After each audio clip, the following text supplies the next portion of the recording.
چطوری؟ من مهدی میتیم خوش اومدید به یک ویدیوی دیگه. آقا امروز یه حواس این دوربین الان برم اونجا. 3 2 1 خیلی خوب اومدین اینجا. آقا امروز اومدیم چه کار بکنیم؟ امروز اومدیم که با هم دیگه بریم به میم های خفن ریاکت کنیم. میم منظورم این امروز قراره بریم توی دیسکورد. خب من خودم یکم جدا کردم، یعنی توی فایل. حساب کنید بچه، این میبینید این بچه تو اینه کلی میم تو اینه. خب و من خودم چرا دروغ بگم 3 4 تا شد. بس بریم سراغ ویدیو. لایک کامنت سابسکرایبتون. بریم سراغ ویدیو. آقا یه لحظه وایسین، خب بیایم اینجا.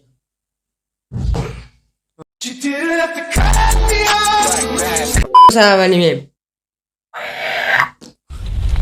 امتحانا شروع میشه و خرخونه کلاس میگه که این چیه دیگه. من اینکه با 5 دقیقه مطالعه اومدم امتحان بدم. خوب بود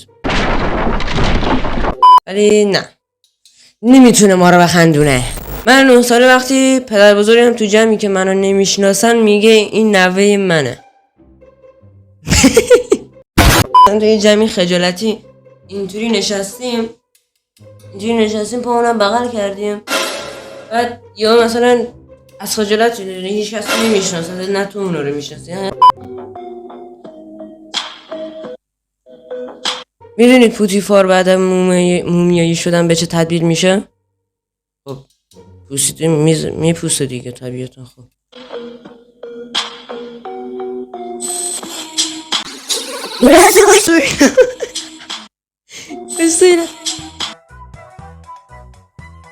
چرا اینقدر شبیشه؟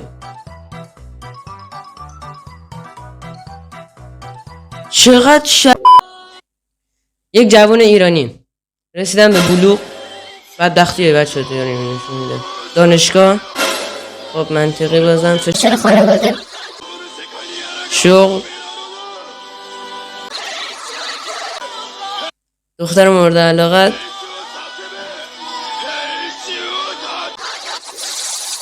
بیفولی.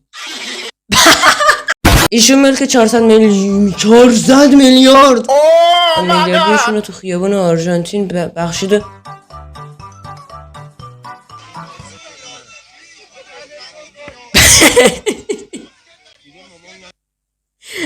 آقا واقعا چرا پدر بزرگا 400 میلیارد بابا تو نوه ها رو بدبخت کردی؟ آهن چی گوش میدی؟ بشمار از پهلوان پوریا. چی میگی بابا؟ وایستا.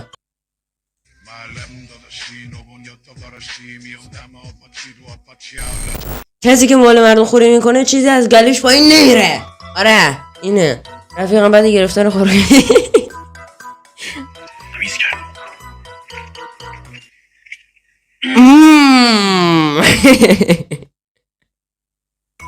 چرا انقدر داری لذت میبری؟ بچه بهتر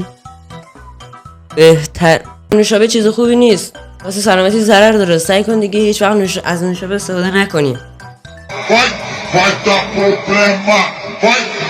آقا پسر آقا یاد گرفته دیگه خود نوشابه رو داره میزنه.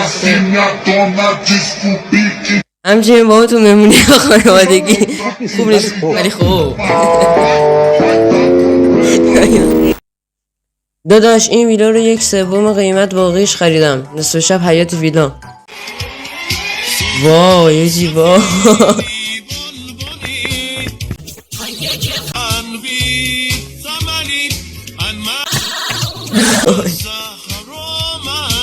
فقط موزیک که پشت بکی رو استفاده کردن. سودا سفیری البالی. دانشمندا انسان ها قبل از مرگ کل خاطراتشون براشون تکرار میشه. من موقع مامان مامان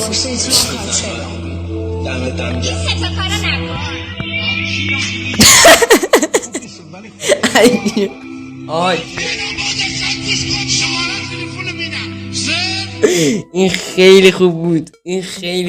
چه بود از این ویدیو؟ اگه پارت بعدی رو میخواید حتما لایک کامنت سابسکرایب یادتون نره، حمایت بشه. بیشترم از این میذارم تا ویدیو دیگه. خداحافظ.